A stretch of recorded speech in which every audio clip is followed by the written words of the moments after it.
सलाम, नमस्ते, सत श्री अकाल। मैं हूं रजा और आप देख रहे हैं रजाग्राफी। सीधा अपडेट दूंगा आपको। तो यूक्रेन पर बड़ा हमला कर दिया है। ऑयल डिपो को पूरी तरह से रूस ने अपने हमले से तबाह कर दिया है। जानकारी के मुताबिक यूक्रेन में ओडेसा नाम की एक जगह है जिस पर ऑयल डिपो काफी बड़ा था। बड़ा हमला उस पर कितना है खुद ही देखिए।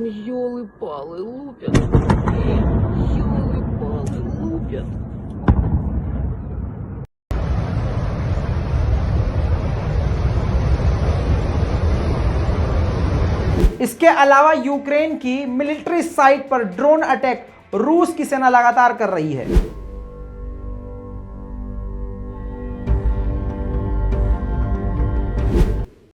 अब मैंने आपको बताया था कि लिजियम एक नई जगह है, वहां पर यूक्रेन के लिजियम की जगह पर अब लगातार हमला रूस कर रहा है, लेकिन एक हमला बुरी तरह से रूस का फेल हो गया है। फाइटर जेट जब वहां पर पहुंचा तो लिजियम की जगह पर यूक्रेन के डिफेंस सिस्टम ने उस फाइटर जेट को मार गिराया।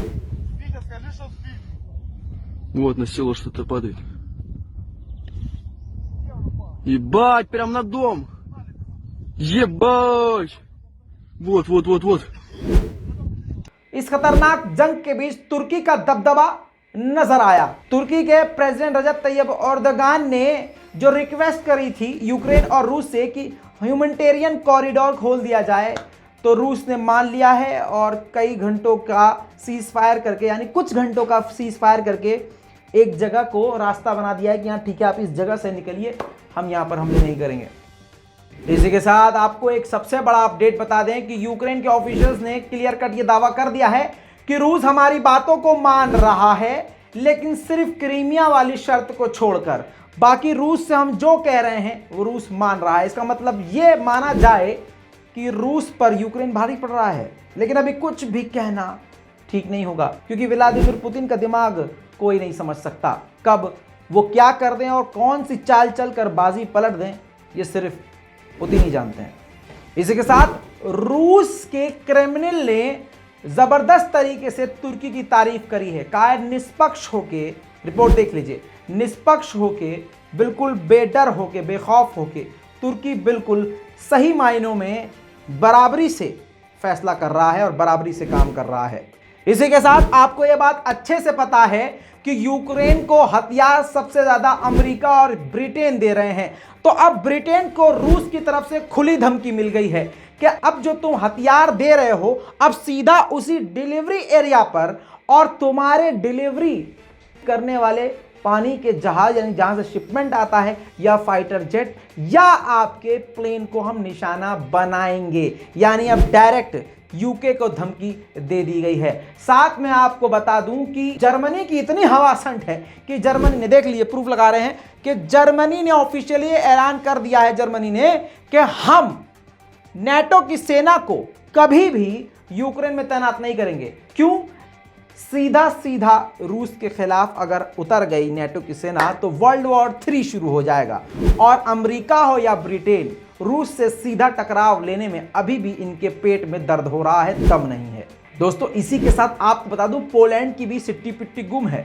रूस का इतना खौफ है कि पोलैंड ने थर थर कांपते हुए अमेरिका से यह कह दिया है कि भाई साहब, एक आध न्यूक्लियर परमाणु बम आप अपनी और हमारी सेफ्टी के लिए हमारी धरती यानी पोलैंड की जमीन पर भी तैनात कर सकते हैं। बताइए, रूस का खौफ देखिए आप। इसी के साथ रूस का KA-52 फाइटर हेलीकॉप्टर और भी ज्यादा एक्शन में आ गया है। यूक्रेन के लड़ाकुओं को और सेना के ठिकानों को ढूंढ कर, बल्कि यह कहा जाए अंधाधुंध फायरिंग कर रहा है। देखिए,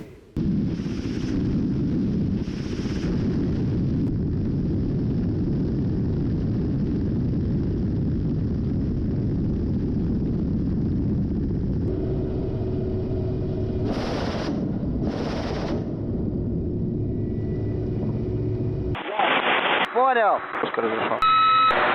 Так, я держу. 865, я Луна. 859, оставляйте ПСО. Принял 865.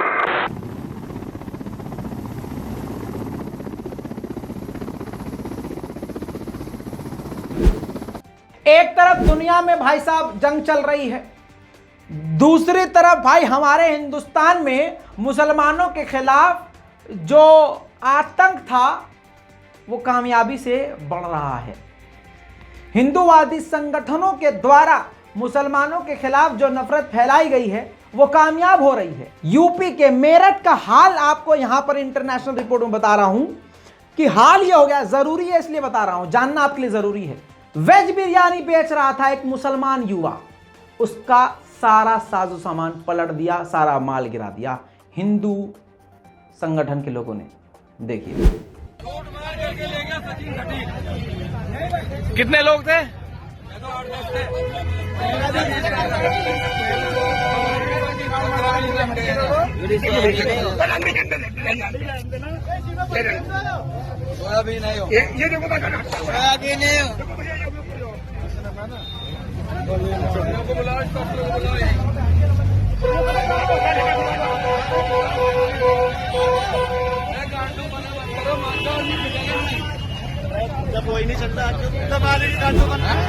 देखा, बीजेपी के नेता संगीत सोम ने यह हरकत करी है और फिर कहते हैं कि हम नफरत। अरे भाई साहब, खुलेआम नफरत फैला रहे हैं।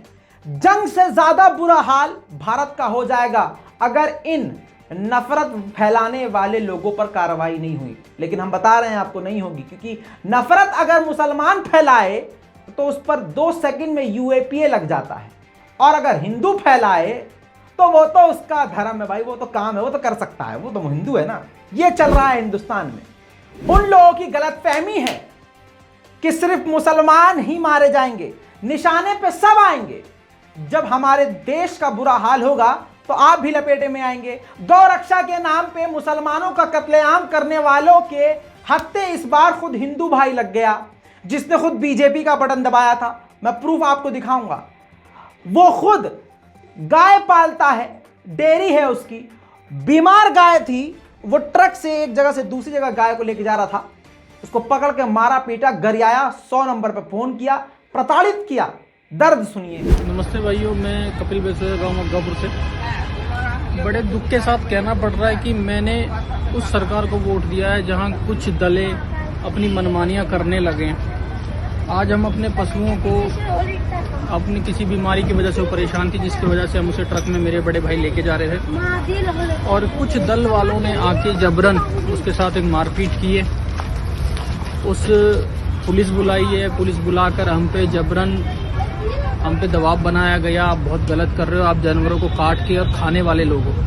हम हिंदू समाज से गायों का 30-35 साल से लालन पोषण कर रहे हैं, और हमारी ये कम से कम 30-35 जानवरों की एक डेयरी है, जिसमें हम इनका रहना सहना, इनकी देखभाल करते हैं। और लोग हमारे ऊपर आकर ऐसा दबाव बनाते हैं, वो भी पुलिस के साथ। तो मुझे लगता है ये बड़ा शर्मिंदगी वाला दिन है।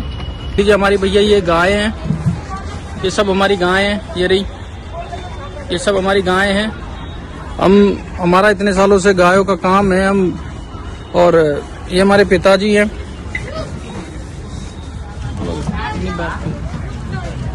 उस लड़के को जो गाय चढ़ा रहा था, उस लड़के को उन्होंने गौरक्षक वाले ने मारा है। उसको मार कर दिया। उसका मतलब उसका कई जगह उसका बहुत ज्यादा चोट लगी है। और ये गौरक्षक तो हैं, ये किसानन के हमारे खेतन में, ये जो और दुनिया भर का ढोर खा रहा है उसकी क्यों नहीं गौरक्षक ये गौरक्षा करते हैं। ये ना उसे कीड़ा पड़ रहे हैं, उनका मर रही हैं, जो रोडन पे मर रही हैं उनका कैसे नहीं करते ये। जो कि मतलब जो आदमी चढ़ा रहा है उसके लिए तो ये सब कुछ कर रहे हैं, और जो वैसी डोल रही है उनके लिए कुछ नहीं कर रहे हैं। तो भाई मेरी एक ही अपील है कि हम इतने सालों से गायों का काम कर रहे हैं, हम क्या अपनी पशुओं को खुद काटेंगे? दोस्तों, इन सब को आपने देख लिया, नफरत फैलाने वाले को देख लिया। बड़े बड़े नेता नफरत फैला रहे हैं हमारे इस मुल्क भारत में, और नफरत फैलाने के बाद वो क्या करते हैं आपकी स्क्रीन पर। अनुपम खेर जो नफरत फैलाने में इस वक्त एक्सपर्ट है। रमजान मुबारक टू ऑल, ये आपने देख लिया, ठीक है। आहा, उसके बाद हमारे माननीय मोदी जी ने भी जबरदस्त तरीके से रमजान विश कर दिया। इसके बाद अन भक्तों का हाल क्या है आप समझ सकते हैं। हाँ, देख देख देख ये है हाल। इतना ही नहीं दोस्तों, पहले देखिए गोदी मीडिया नफरत फैलाती है खूब दबा के, खुद ही प्लेटफॉर्म देती है, नरसिंहागंज सरस्वती को सपोर्ट भी करने वाले गोदी मीडिया के पत्रकार साहिब थे। सुशांत सिन्हा को कौन नहीं जानता, गोदी मीडिया के बहुत बेहतरीन पत्रकार, हिंदू मुसलमान करने में सबसे अव्वल रहने वाले। अब भारत में मुसलमानों का अब खुलेआम इन्होंने कत्लेआम करने की अब बात करी नरसिंहागंज सरस्वती के लोगों ने और खुद उसने, तो अब ये समझ गए कि भाई साहब ये तो हिंदुत्व है नहीं। तो आपकी स्क्रीन पर ट्वीट में इन्होंने लिखा, आपकी स्क्रीन पर ट्वीट देख लीजिए, नरसिंहानंद सरस्वती को जेल में डालिए, यह आदमी हर बार जब बोलता है जहर ही उगलता है। हिंदू को बदनाम करने में ऐसे ही लोगों का सबसे बड़ा योगदान है। इसके बाद अंधभक्तों का पता है क्या हाल है, पार्टी बदल लिया साला। हाँ तो दोस्तों माफ कीजिएगा, इंटरनेशनल खबरों में थोड़ा सा नेशनल घुसा दिया हमने, क्योंकि हमको पता था आप इंटरनेशनल जरूर देखेंगे, लेकिन भारत में क्या चल रहा है वो भी आपको पता चलना चाहिए। अपनी दुआओं में याद रखिएगा कि इसी तरह से एनर्जी हमारे अंदर रहे। आपकी मोहब्बत की वजह से ही सोच के देखिए इतनी एनर्जी है कि रमज़ान में भी, रोज़े से भी उसी एनर्जी, उसी ताकत से आपके सामने खबरें रख रहे हैं। आप दुआ नहीं देंगे तो हो सकता है हम भी कुछ दिन में गायब हो जाएं।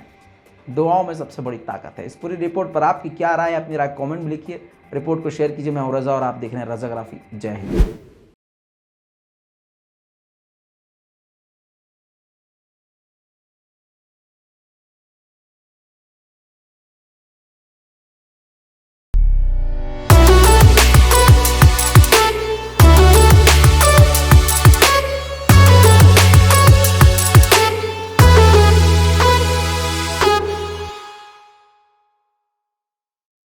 तो दोस्तों ये हैं वो लोग जिन्होंने बहुत हमारी मदद करी है और इन सभी का तहे दिल से शुक्रिया। और आपसे उम्मीद है कि इसी तरह से आप अपनी दुआओं में और अपने साथ में हमें याद रखेंगे।